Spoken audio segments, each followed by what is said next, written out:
All right, and we're back at Conversation Convo Combos, and man, again, gotta talk about this week, man. It was pretty rough, and I gotta say, y'all gotta shout out to these custodians, man. Yeah, they don't work hard. We talk about we put in work. Well, let's just say that's pretty much the gist of Jiffer right there.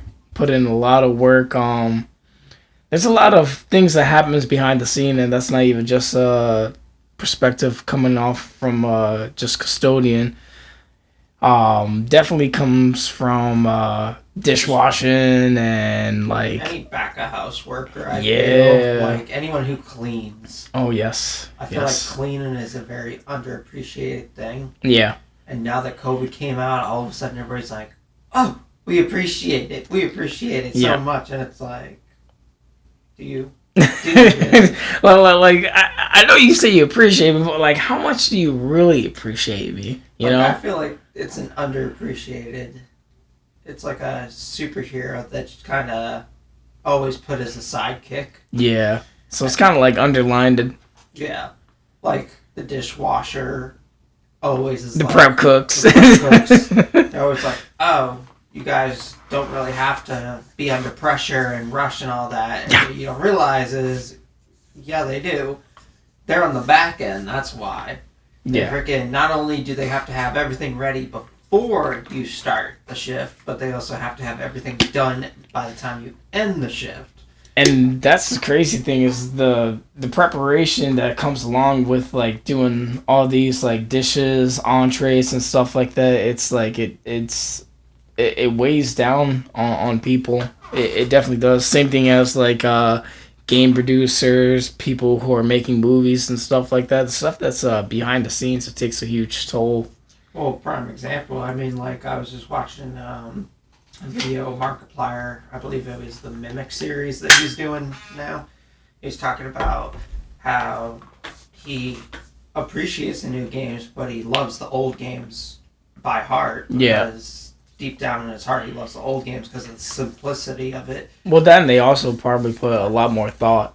Yeah, Yeah. now there's a lot more detail, a lot more thought, a lot more backstory, a lot more lore. Yeah. And, but he's like, it's not that I don't appreciate the new ones because he's like, the amount of time and effort that clearly gets put into these games, the artwork, the art style, the planning of the story, and Yeah. executing it all, making sure all the coding is done right to have characters in the proper position, have the proper The jump blood, scares. sweat, and tears and stuff like that. It's like it's astronomical. It's crazy how deep it goes, and the people who sacrifice their time, their energy, and they gotta stay away from like the wife and kids or stuff like that, and especially even clothing too. I mean, you gotta think about clothing. Yeah. People making clothing and stuff like that, trying to come up with new styles, new ideas, and everything. So it's crazy, man. It really is. And then another topic I gotta say is just the workload that's coming along with like the journey. I mean, when you start off Monday, like let's be honest, like Mondays are like always a drag. Yeah. It's You- the you- longest day, yeah. it feels. You got your weekend, and then like you did your stuff, and like maybe you catch up on a couple chores and stuff like that, a couple stuff that you did around the house, and then here comes Monday, just like hitting you with that left hook, and it's like damn. Yeah. And it's Starting like, all back yep, over. it's like right back to the same stuff, and I was like, oh my god, it just seems like never ending. It's like, oh my god, rinse and repeat, rinse and Yeah. repeat. It really is. I mean, and I feel like a lot of people forget that you got Monday, you're starting off the work week. Yep. All the government buildings are going back into work and all that. Yep. So all these cleaners, all these, contractors, all that are starting it back up again. And it's the start of their week. Oh yes. I mean, unless you're in the restaurant business and all that, then or you're a dishwasher, Yeah. then your work week just keeps on going all week long. I'm telling you, the only thing that I feel like that really benefits you is obviously definitely the paychecks. that's the main thing. But like, to kind of get you through the day, I mean, caffeine, like caffeine is like literally like your right hand man right there, because it'll at least like boost your morale, get you through the day. I mean, there's been times where it's just like, I'm like so fatigued, and then next take a gulp of like some coffee or energy drink or a pre-workout or whatever like that. Then you're up and ready to go. And another thing that's really hard to do is shout out to the people that's able to go to work and then go to the gym right after. That's a really difficult thing, especially if your jobs are very excruciating, and it's hard to really dedicate yourself. And sometimes you're just like chilling and you're like really tired, and you already worked out your body and stuff like that, and then you're laying there and like contemplating. It's like, damn, it's like I really want to go to the gym, but like I'm really tired. Should I do a home workout, or should I just go to the gym, or should I just chill out and relax and vegetate or whatever like that? And it's just these thoughts. Yeah, and I think a lot of it has to do with if you go to work and you get off and you're like, all right, let's go to the gym. Let's knock out this one more hour or 1 more hour and a half or whatever, and you knock it out. Yeah. You're golden. I have the problem. I work all day, lifting furniture, moving it here, there, across an entire building. Yeah. And then I come home, and then I take care of the kids. Well, I take care of my son, and then right after that, I sit down. Yeah. And then I lay down. And then I'm waiting, because normally we go to the gym together. So I'm like, I'll wait for him. And wait. And I'm like, damn. And then I fall asleep. Yeah. And take a quick nap, like 30 minutes. And then it's like, I wake up, and by then it's already too late. It's like, you're already home, and I already do like a home workout or something. Yeah. Or at that point, it's too late, and he's heading to work. I gotta stay home and watch my son. So yeah. Nah, it's definitely hard. Especially depending on how much of the workload that you had to deal with at work, and then also like depending on what you're doing at the gym. I mean, the way that I always start off my workout weeks is that I like to start off with the thing that I hate the most, legs, because I'd rather get it out and done with. But the thing with legs is that it's 2 hour, not 2 hour, it's a 2-day like soreness. So you will, depending on the workout. So if you did like a really good workout, you might feel it right then and there, depending on your body and depending on the amount of time that you spend and depending on like the reps and sets and stuff like that. But if you did it in a way that your body was like kind of able to kind of tolerate it right then and there, then you're talking those 2 hours after, and it's just like excruciating. I wouldn't say excruciating, but it's definitely a pain that you would feel, like the soreness where it's just like, damn, like I'm still feeling it, and it's already been like 2 or 3 days. Yeah. So it's just like, damn. And then doing upper body, it's like, it's if and and, but like if you're a person that's like kind of been dealing with like either shoulder pain or like you know like you might have tore your pec or something like that, that can actually be a factor too, or like lower back problems. So it's just one of those things you gotta play a factor to. Yeah. It's definitely a matter of you're timing out your day, planning it out, making sure you got a plan. But a lot of times that time will escape us. Yeah. We start doing stuff throughout the day, and then you're just like, oh shoot, time's already gone by. Dude, I gotta say this, like, I'll be honest, like, the days go by, like, I feel like the days go by a lot quicker here in the South than they do go in the North. Yeah. And I'm starting to realize that because it's like, when I was living in the North, compared to, like, in, like, NH, New Hampshire, and, Rhode Island, it was just, like, I felt like the days kind of tagged long, and I was doing doubles, so the days were, like, I made them long. But then down here, I'm only just doing one job, and like the day seems long, but the time just goes by so fast. You'll look at the time and you'll come in at like maybe like 6 or or 7 or whatever like that. And then next you look at the time, it's 3:12. And it's like, damn.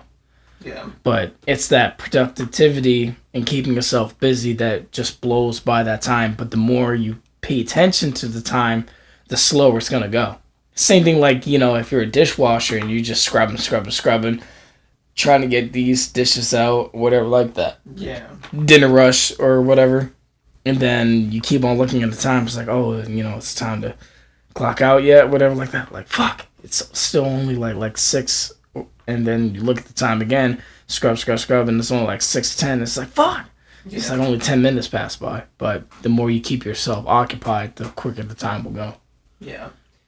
I definitely noticed that too when I would work in the restaurant and I'd be doing dishes or prepping. Like when it gets real busy, that's when the time goes by so much faster because you're constantly preoccupied and busy. Yeah. And I think that might play a factor into, like you said, you were working 2 jobs. So I think that first job, you were like, okay, breeze through, you get to it. And by that time, you're like, okay, I'm done with this. Like, I'd like to go home and relax. But yeah. You can't. Yeah, because I got to go straight to the second job. And that second job drags out because it's like, I don't know, I feel like you always are going to have, whether it's your first job or the second job. Or the second job drags out. One of them is going to drag out more than the other. Oh, yeah. I mean... When it was the first job, there'll be times where it would be dead slow, and I'll be debating. I'm like, should I take lunch now?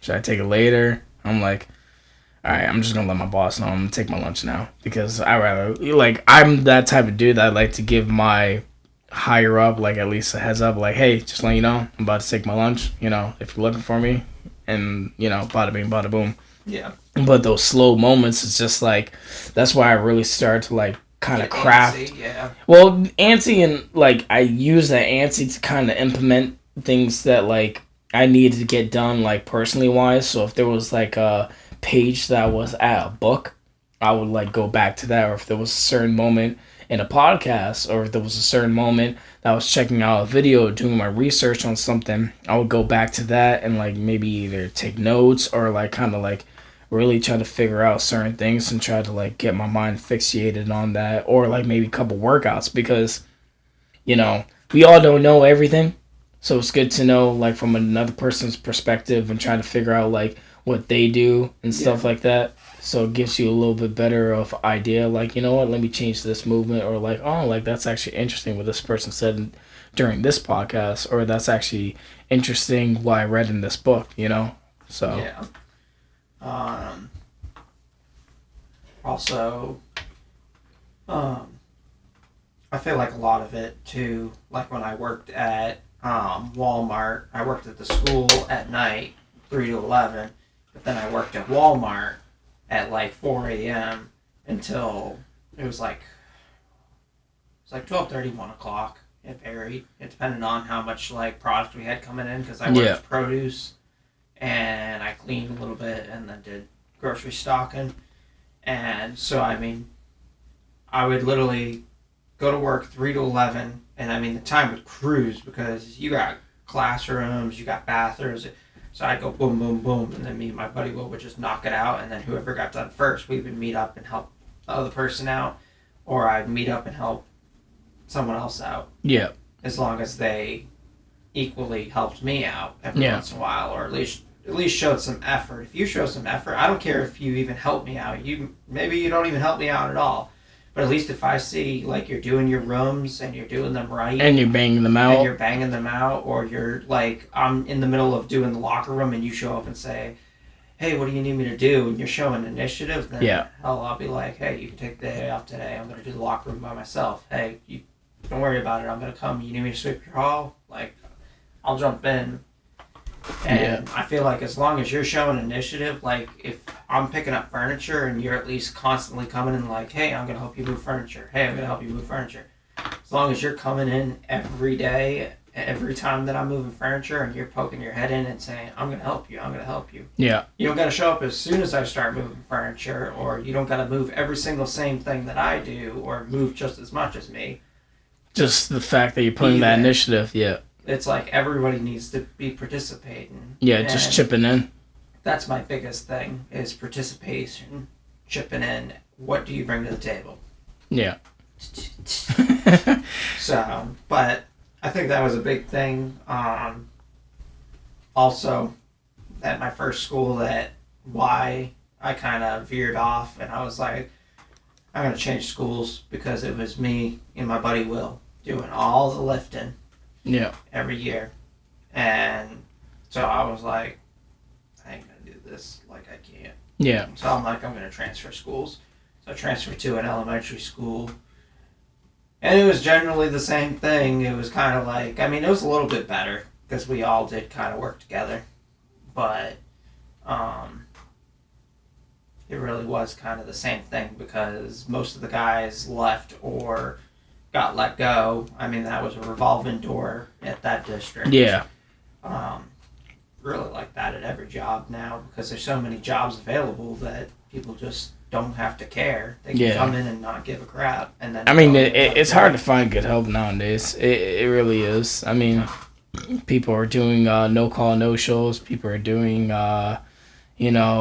like the occasional call outs and stuff like that. Either on the same natural, come in when they want and stuff like that. So it's just like, I mean, better late than never, but then it's just like, when it comes to repeated pattern, it's just like... And I mean, my thing is, if I'm moving furniture and you're coming in at like, you're supposed to be in at 7 a.m. and you're coming in at like 11, 12 o'clock in the afternoon, you're not doing me any help. You might as well stay home. Yeah. Just stay home. Just quit. Pretty much like taking a half day. Like, I've told people before. I remember I was working at Bojangles in a restaurant. I was a store manager. And of course I didn't say this because as a manager you gotta have some kind of professionalism. But I remember telling people, it was like, oh, so and so isn't here, where are they at? And then it would be like, oh, they said they weren't going to be able to make it until later.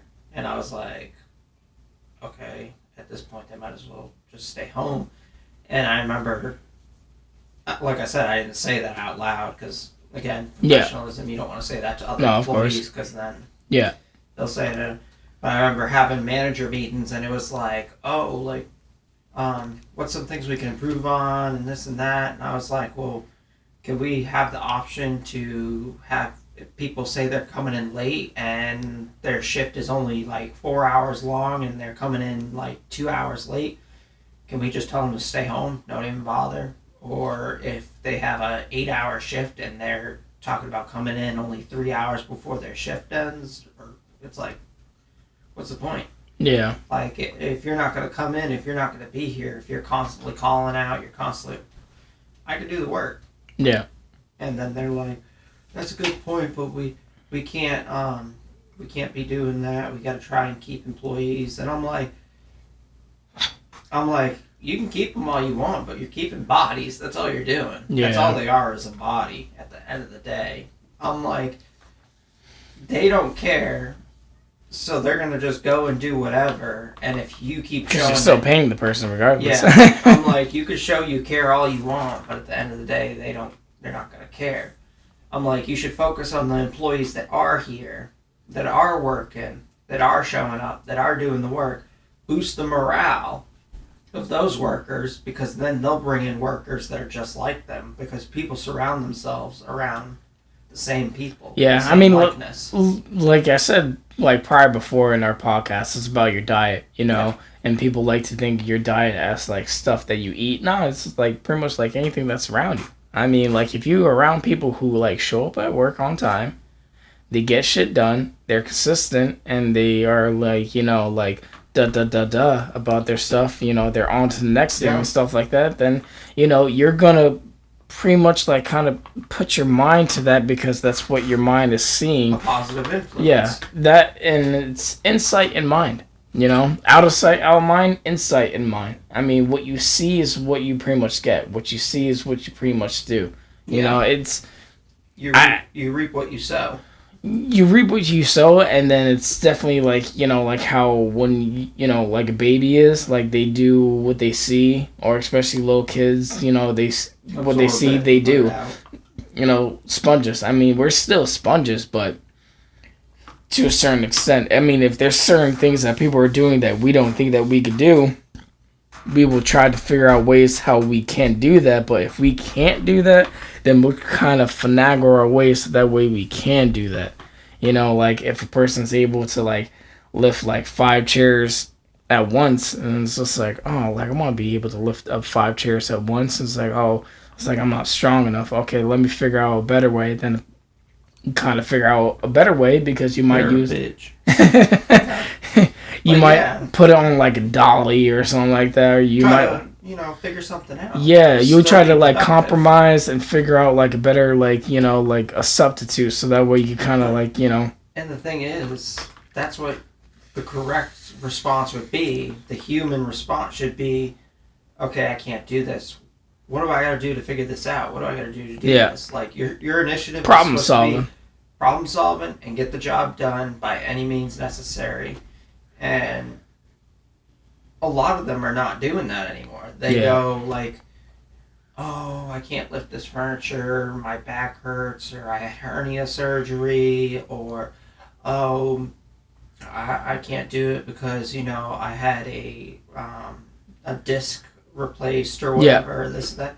And it's like, okay, I get that, but when you go to the doctor and you have this stuff done, or before you even, a lot of times they come in like that. They come in and they're like, they don't tell the workplace, hey, I had hernia surgery, or I had a disc replacement. It's kind of like lying. It's kind of like lying on your resume. I mean, like you'll say like you do X, Y, and Z, and then next they'll throw you on the forklift. Oh, I never drove a forklift, but it says on your resume you're forklift certified. We had a guy, that came in, and he tried to work at school. He never ran the floor machine. He had never run a side by side. He had never. Oh, jeez. He didn't wax. He didn't know. He said he knew how to change light balances. Wow. You know what my motto is? My motto is that anytime someone asks me like, oh, like, do you know how to do this? I was like, no, but I can learn. Mm-hmm. And that's the best response you could always give, because I always give that response, and I've always got the same response back, and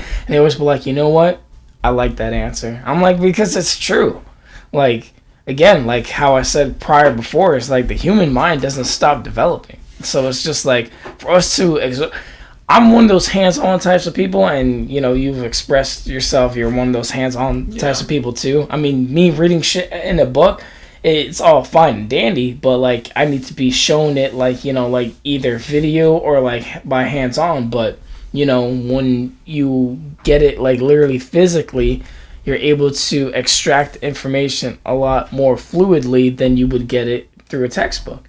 And it sometimes comes to that differentiation where people have that like education barrier, where it's just like they don't know on their side of learning. They might think they're able to read through a textbook, but then when they get thrown into the textbook and then it's on a workplace, it's like, oh fuck, like they're stressing, like I need to get this shit done, because if I don't get this job, then I can't, feed my kids, I can't pay rent. Like dude, you need to close, you need to close that out, reel it back in, and obtain the information you're viewing. Like, don't like be lollygagging, don't be looking at your phone, reel that shit back in. Feed your mind information. Sometimes it takes you reading something 10 times or 15 times over. Sometimes it takes you writing something down 20 times over. Like filling like literally like, those 5 subject notebooks, filling in the 5 subject notebook over and over again of the same thing from front to back. Trial and error. That's really what it is. You got to learn how to, like you said. And that's the best education. That's actually the best education is failing. Because that's the only... Think of it like a little kid, like jumping up and down on the bed, or like running around. And, they don't know that there's like sharp objects or sharp corners. They keep on running around. It's like, careful, you're going to hurt yourself. And they're like, okay. And they keep on running around. Boom! Like the corner of something, like a kitchen corner or something like that. Bam! Literally like a gash around the forehead and stuff like that. They're crying and stuff like that. I told you not to keep on running around. Yeah. So then after they ran around and they got smacked by that kitchen corner, and they're bleeding and stuff like that. Now they felt that repercussion and they felt that pain, so the education is taught there. And it's kind of fucked up, but it's not only tough love, but it's also throughout life, because when we go through not the physical pain but the emotional, the mental pain, when you deal with breakups and stuff like that. Okay, so I dealt with this with my ex. I'm definitely not going to do that again with this next girl. Like, if she even tries to pay for something, whatever like that, and I know, like, my ex was just like, oh, like I'm always paying for stuff, da-da-da-da, and stuff like that. I'm like, you make it a point blank straight up. Just like, we can either do this two ways, because I see how you being. I'm either paying half of it or I'm paying the whole thing. You're not paying a single cent. It's just like, no. Like, I'm like, no, you don't understand, because I'm making this a point, because this is like in depth with me. This is something that's like sacred. So if you really want to chip in and stuff like that, then you can do half. But that's all you're fucking doing, because I'm not trying to deal with that shit, because later down the road, you're going to bring some old shit that happened at the fucking first beginning, and then you're going to make me seem like, oh, I'm always the one that's paying and stuff like that. You never have money and stuff like that. No. Because I paid at this day at this restaurant, and I told you, I said, listen, you can do half and I'll do half, or I'll pay the whole thing. Yeah. You know, so you kind of like, you learn. You adapt. Yeah, you adapt, and you kind of learn, and you kind of like get your mind right, and you kind of be like, you kind of revisit the pros and cons about yourself. You know what I'm saying? Like, okay, I'm not good with money. How can I get good with money? Hang out with people who are good with money. Hang out with people who's good with money. Hang out with people who's good at budgeting. Okay, like, you're really good at, like, when you go to not restaurants, when you go to grocery stores and stuff like that, you look at the pounds and stuff like that. I never knew that. So when I started like seeing what you were doing and stuff like that, it was like Naruto Sharingan. I had to see what you were doing, and then you were saying like, oh, like, you see, this may say it's a better price, but you're getting less per pound because it's saying this, and that. I'm like, oh, okay, so you're actually getting a better deal, even though it may seem like it's a higher price, but you're getting more for the value. I'm like, oh, okay. By pound, by ounce, you gotta look at that smaller number, because everybody just looks at because everybody just sees the white and the yellow. They just see the white and yellow. They don't see the little numbers on the bottom where it says, like, you know, like 0.5 lb and then slash mark, you know, stuff like that. People don't revisit that, so then they end up getting cheaped out, because it's like, oh yeah, I got the great value deli cheese or yellow cheese or whatever like that, and it was like a 12 pack and stuff like that, and you know, I got a great deal. Why didn't you get the big pack? And you might have paid like $14.95, but you got more pounds out of that, as opposed to you paying, you know, you paid less, but then you got less. Yeah, exactly. If you're gonna go out. Yeah. Get the amount that you are going to the store for, because if you were gonna pay anything, might as well get bang for your buck. Because if you don't get bang for your buck, then you're getting fucked. If you ain't getting your bang for your buck, then you're getting banged. Because, I mean, the thing is, too, you go in there and a lot of people do the opposite.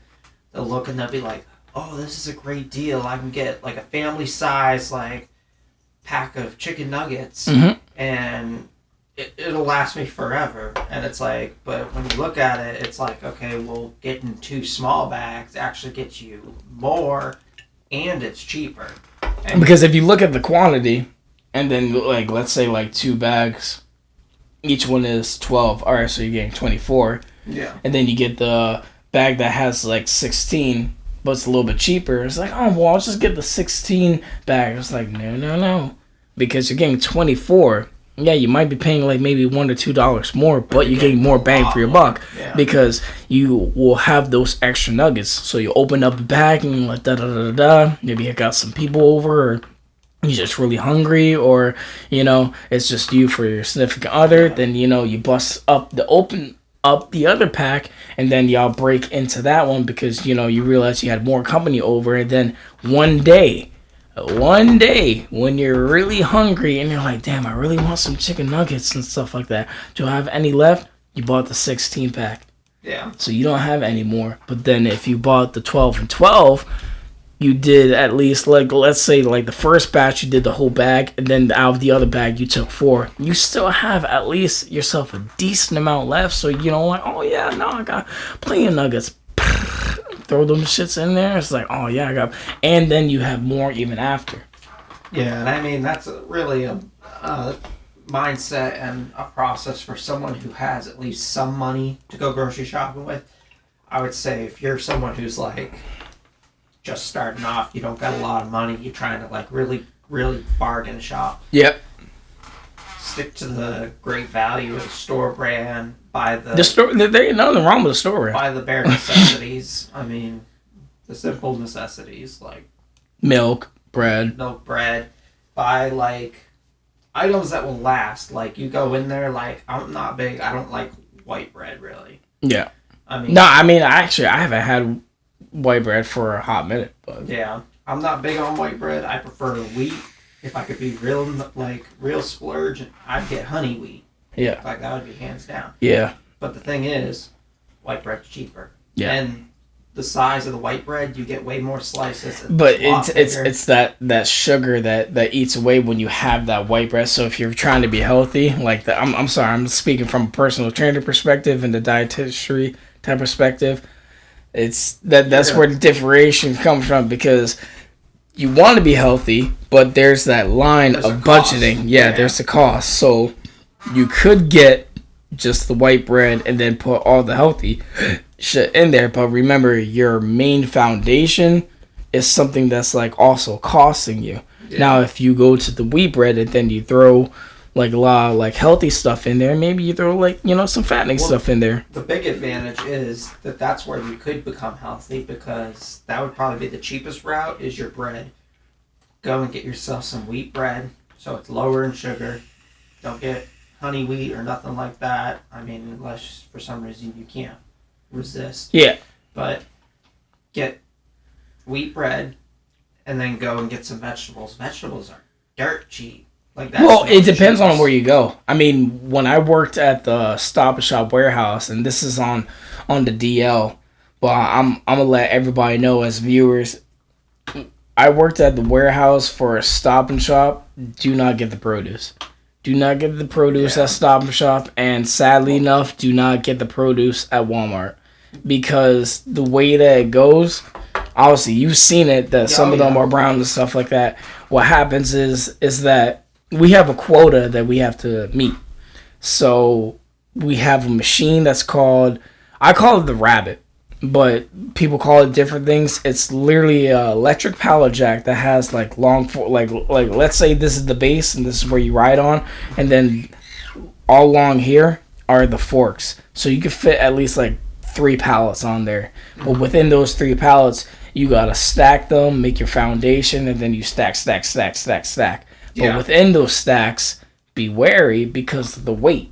So you don't want to put your heavy stuff on top. You want to put the produce. Not only crush the produce, but when you take those sharp turns, because they want you to be making those orders quick and stuff like that. Because again, remember, you gotta make a quota. You got time to reach, and then not only that, but you gotta load that shit on to the truck. They don't load it on for you. You gotta be the one to load it. So some people might load it like incorrectly, and you gotta kind of finagle your way. And let's say this is the truck, and then this is your forklift, or not your forklift, the Rabbit. So you have all your stuff here, and let's say it's stacked that high, and this is the truck. So you're coming in, right? You're coming in, and then there's all this stuff right here. So this is stuff that's in the back. It's already been stocked. This is stuff right in the back. This is stock. But then you have this, and it's kind of leaning a little bit to the side. So then you kind of have to take this and kind of finagle, so when you push it, You want to make sure you kind of push it correctly, because if you just go straight forward, then you have the probability of crushing that produce, or when you take those sharp turns, and this is the aisle that you're supposed to go in, and then you got person X, Y, and Z, and then they're trying to come in here, and then you guys trying to communicate. You take that sharp turn, then next you know, dumps, yeah, and then a lot of times I've seen it. They just pick it right up and they put it back on. Yep. And that's the sad reality, because everyone's just trying to get paid and everyone's just trying to reach that quota. And I think it's horrible that they do stuff like that, because you shouldn't be jeopardized because if something happens or whatever like that. You know what I mean? Especially when it comes to giving stuff to people, because remember, this is stuff that people are going to be.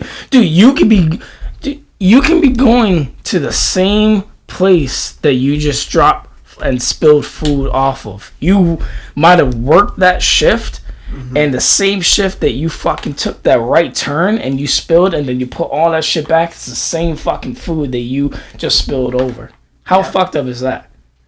You know what I'm saying? So that's another thing you have to take account, because when you're picking these produce, always be cautious. Do the whole 360 turn and stuff like that. Even smell it. People may look at you weird and stuff like that, but like, hey, you're doing your job because you want to make sure that, you know, you're getting the right product and it's healthy, you know? Yeah. And I mean, that's a sad reality, because when I worked produce in Walmart, and we were told, rotate the stock, check the stock. If it doesn't look good, put it on the cart, you know, inspect it yourself. And then if you don't think you would eat it, don't put it out. Yeah. And so we'd put it out and rotate it, all that stuff, inspect it, and then you basically put it up on the shelf. Yeah. And then, but not everybody's going to catch everything, and that produce will sit on that shelf. And it may sit on the shelf, and you may get one person who's just, like you said, trying to make money, and they're pushing, and they're like, oh, I'm just going to quickly put this stuff up. I'm going to stock it real quick, and they don't rotate it. Because the supervisors, the other employees... There's just too much pressure. There's too much pressure. Well, yeah, exactly. And so you get under pressure, and you just say, oh, this couldn't possibly hurt. Let me just throw this up here. And then next thing you know, that produce way in the back sits there. And then it gets moldy. Then it makes its way to the front. Yeah, because the truck drivers or the CDL drivers, they don't care. They're just moving the trailer. That's where the care is just like gone. Because like you said, there's a quota. When you add a quota in, there's no formality. Nothing. I mean, the formality's gone. I hate to bash Amazon, but like Amazon's a huge number one. I mean, I've seen so many videos on TikTok. I've seen so many videos on YouTube. Chucking the packages onto the truck, chucking them off onto the porches. Not only that, but it's just like the delivery drivers that have to go through the bullshit, because like you got some delivery drivers that don't even take a break. You got some delivery drivers, us as males, you know, like sometimes like we're forced to like take a piss in the bottle or right like the truck. Yeah, in the back of the truck. And I'll be honest, like, I've done the same thing, because that's what I was even educated. I was on a ride-along, and it was, like, I want to say, like, my first No. I think it was on my second. No. It was my first, because I wanted to make sure I got all my Q's and A's in question. I wanted to make sure I got all of them shits. Like, I need to know, like, you know, where I go to use the bathroom. Huh? You interview the job. Yeah. I mean, I interviewed the job, and I wanted to know, like, the full aspect of it, because I didn't want to go in there blind. And when I went in there for the first time and stuff like that, they take you through, like, you know, the slideshows. I took my notes and stuff like that and everything. They were even trying to say that, like, oh, like, we do not drive up in the driveways or whatever like that. Like, the person that I was in the ride along, they're like, oh, nah, bro. Like, drive straight up in that shit. I'm like, you ain't feeling to walk all that. You're like, I ain't walking all up in that. Like, oh, hell no. I'm going to back that shit up. We got a backup camera for a reason. He was like, watch this. And it was, granted enough, I mean, he was Puerto Rican too, so me and him, we both click. But we had a rear view camera, and he was backing it up and stuff like that. And he had it, like, like, let's say this was the house right here. He literally had it like, and it was a curve, so it was just like ding, ding, ding, and then backed it out right there. Yeah. And he hopped out real quick, ding, ding, took a picture, and the way he took pictures, it was just like there was no care, but he still got it because he was just like click, click, even behind the back. I was like, ain't no way. And he caught the picture perfectly. He's just like look at that. And I was just like, oh wow. He's just like, I wasn't even trying. I wasn't even aiming at it. I just flipped the camera over, took the pic of it, and bada bing, bada boom, and then we on to the next one. The goal was just to get the package in the frame. That's it. Get the package in the frame and just like listen, it was delivered. I mean, the same way with doing DoorDash, and I was a victim to this because this was in Rhode Island. I dropped off food delivery, and it was like, I would say, I mean, in Rhode Island, it depends on where you're at and stuff like that, but where I was at, it was a little bit of a sketchy place. Mm-hmm. And when I dropped off the food, it was like one of those apartments that had like a wooden staircase and stuff like that, so I dropped it off on like the porch, whatever like that, and I left. And then the person was like texting me and stuff like that, oh, I didn't receive the food. I'm like, oh, well, I took a picture and everything like that, so it's there. Turns out somebody took that food and stole it. But hey, yeah, once it's delivered, that's it. It's delivered. Exactly, because the confirmation is there. And that's the iffy thing when you're doing these online orders and stuff like that. I really recommend that you always have like that contact, like at least like text message or call.